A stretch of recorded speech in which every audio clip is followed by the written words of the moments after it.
ମୋ ସିନ୍ଦୁରର ଅଧିକାର ଧାରାବାହିକରେ ଆପଣମାନେ ଦେଖିବେ ନତାଶା କହିବେ ଏ ବିବେକ ତ ବେହୋସ ହେଇଗଲେ। ଏବେ ମୁଁ କ'ଣ କରିବି? ଯଦି ଘର ଲୋକ ଏଠିକି କେହି ଚାଲି ଆସନ୍ତି ତାହେଲେ ସେମାନେ ସମସ୍ତେ ମୋତେ ଦାୟୀ କରିବେ ଆଉ ବିବେକର ଏ ଅବସ୍ଥା ପାଇଁ ମୁଁ ଦୋଷୀ ହେଇଯିବି। ନା, ମୋତେ କିଛି ଗୋଟେ ଭାବିବାକୁ ପଡ଼ିବ। ଏପଟେ ବିବେକଙ୍କର ହୋସ୍ ଫେରିବ। ସେ କହିବେ ଏ ନତାଶା କୁଆଡ଼େ ଗଲେ? ମୋତେ ତାଙ୍କର ପ୍ରକୃତ ସତ ପୁରା ପରିବାରକୁ ଜଣେଇବାର ଅଛି। ସେ କେମିତି ଏ ଘରେ ସମସ୍ତଙ୍କୁ ନାଟକ କରିକି ବୋକା ବନଉଛନ୍ତି ମୋତେ ଏ ବିଷୟରେ ସମସ୍ତଙ୍କୁ କହିବାର ଅଛି। ଏହାପରେ ସେ ତଳକୁ ଆସିବାକୁ ଯାଉଥିବା ବେଳେ ନତାଶା କହିବେ ବିବେକ ଏବେ ଯାଇ ସବୁ ସତ ସମସ୍ତଙ୍କୁ କହିଦେବ। ଆଉ ଯଦି ସମସ୍ତେ ସତ ଜାଣିଥାନ୍ତି ତାହେଲେ ସମସ୍ତେ ମୋତେ ଏ ଘରୁ ବାହାର କରିଦେବେ। ମୁଁ ମିଛ କହିକି ନାଟକ କରିକି ଏ ଘରେ ରହୁଛି ଜାଣିଲେ ସମସ୍ତେ ମୋତେ ଏ ଘରୁ ଧକ୍କା ମାରିକି ବାହାର କରିଦେବେ।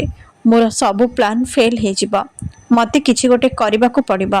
ଏହାପରେ ସେ ବିବେକକୁ ଯାଇ କହିବେ ମୋ କଥା ତ ଟିକେ ଶୁଣ।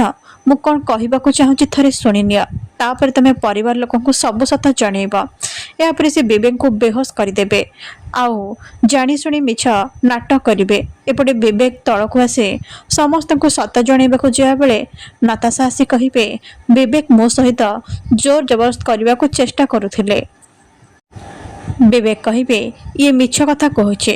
ମୁଁ ସମସ୍ତଙ୍କୁ ସତଟା କ'ଣ ଜଣାଉଛି। ନତାଶା କହିବେ ମୁଁ ମିଛ କହୁନି ଦିଦି, ମୁଁ ଯାହା ବି କହୁଛି ସତ କହୁଛି। ଆମ ଦି ଜଣଙ୍କର ବାହାଘର ହେବାକୁ ଯାଉଥିଲା, କିନ୍ତୁ ତା ପୂର୍ବରୁ ଇଏ ମୋ ସହିତ ଜବରଦସ୍ତି କରିବାକୁ ଚେଷ୍ଟା କଲେ। ମୁଁ ତାଙ୍କୁ ଅଟକେଇଲି, କିନ୍ତୁ ଇଏ ଜମା ବି ମାନିଲେନି।